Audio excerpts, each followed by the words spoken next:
May mga moments talaga na bet mong mag-try ng bago, sumubok at explore ang iba namang talento. Pero minsan, nakakapanginig balahibo. Oh well, igulong na nga lang natin to. Hello, Galogs! Let's roll! Welcome sa Roller Disco dito lamang sa QC, kung saan pwede kang mag-roll sa mall. Oo, tama ang narinig mo. May rolling-rolling na, may disco-disco pa. Retro feels? Check. Insta-worthy lights? Double check.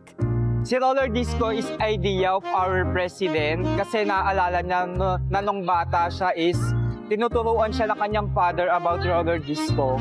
And he wanted to bring the similar experience sa mga customer natin.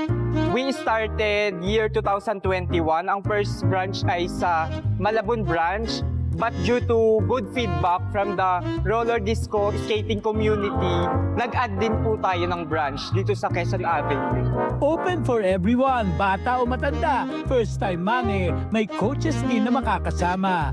Super enjoy na may halong syokot, lalo na pag di pa praktisado. For the beginners, there's nothing to worry about kasi safety is our utmost priority kay roller disco. Number one, meron tayong mga available na coaches na mag-guide or mag-a-assist sa mga beginner.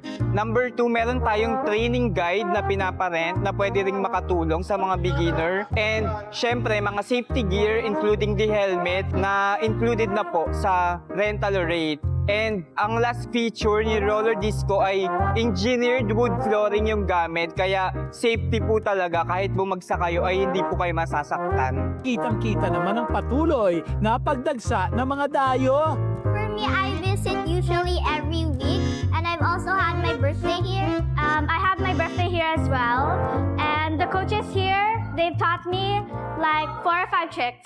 First time ko po dito. Nakaka-enjoy. Gusto ko bumalik dito kung may kung may time kami. May school po kasi ako eh. School and office sila mom and dad. Busy po kami. Gusto ko po bumalik dito kasi marami ako natutunan mag-roller skate. Try nyo po dito, kaka-enjoy. Kaka-enjoy. At dahil bet namin ni Curry na umeksena, abay, simulan na natin ang saya.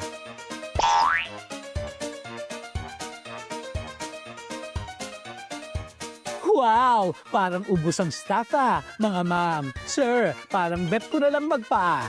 First timers, mahirap talaga siya. Sinubukan ko lang kasi ako, ever since, no skater since birth. Kaya ngayon lang napasubok ako. Manda ako ng ganito nang wala talagang skating. No? So talagang mahirap mag-balance. Sabi nila, letter V daw na ganyan para makabalance ka. Tapos, small steps, small steps, small steps, small steps.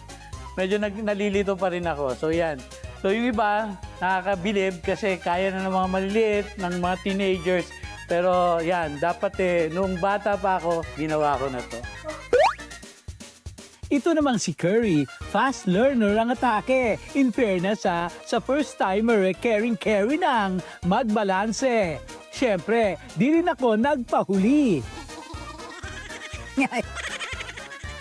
It was hard, but it's fun, and I like the experiment. Try nyo ito.